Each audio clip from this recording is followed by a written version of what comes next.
Il y a eu à Beni Messous 2 fois un attentat, 2 fois une attaque la nuit. Là où il y a eu le massacre, c'est terrible, dans un rayon de 3 km jusqu'à l'Arba, Raïs, il y avait 500 000, non, combien ça 5 000. Il y avait 5 000 hommes de troupes, aux gendarmes, aux militaires qui avaient des casernements, qui étaient là-dedans et qui ne sont pas intervenus. Il y a Boufarik, où il y a, vous savez, des hélicoptères.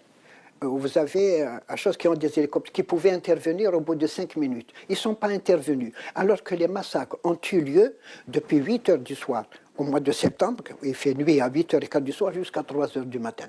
Donc, pourquoi ils ne sont pas intervenus? Quand ils attaquent, ils éteignent la lumière. Vous avez une situation apocalyptique à l'intérieur. Vous avez des gens qui courent dans tous les sens. Comment voulez-vous intervenir? Vous allez, en intervenant, vous allez créer plus de dégâts. Le seul moyen est militairement, et poser la question à n'importe quel militaire, il vous le dira. On ne peut que le défendre par le chemin de retour, attendre des embuscades, ou bien par la présence des feux pour leur faire peur. Je pars du principe que les islamistes armés savaient que les militaires n'allaient pas sortir, pour différentes raisons.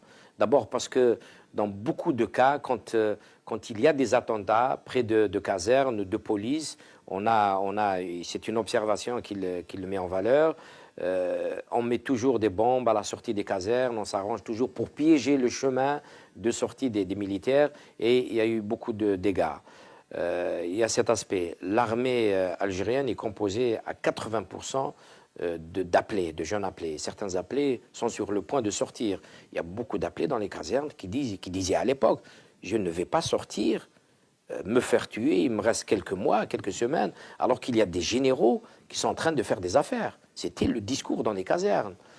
Il y a une troisième piste, une troisième explication, ou un faisceau d'explications, c'est que probablement des chefs militaires laissaient faire, parce que là où il y a eu des massacres, la population à l'époque avait non seulement voté massivement pour le fils, mais aussi dans les premiers temps, la population aidait les groupes armés avant que les groupes armés ne se retournent contre cette population. Qui tue qui? La question a couru pendant des années, alimentant un débat médiatique virulent à l'étranger. En fait, il n'y a pas une, mais plusieurs raisons à ces massacres. Guerres internes entre groupes islamistes, manipulation, parfois des services secrets, vengeance locale ou trafic mafieux.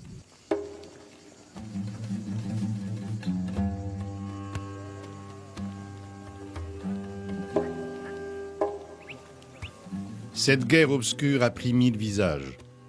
Mais pour les citoyens qui voient leurs voisins se faire égorger, la situation n'est plus tenable. Beaucoup réclament des armes pour se défendre par eux-mêmes. Des milliers de groupes d'autodéfense vont alors apparaître, placés en principe sous autorité militaire.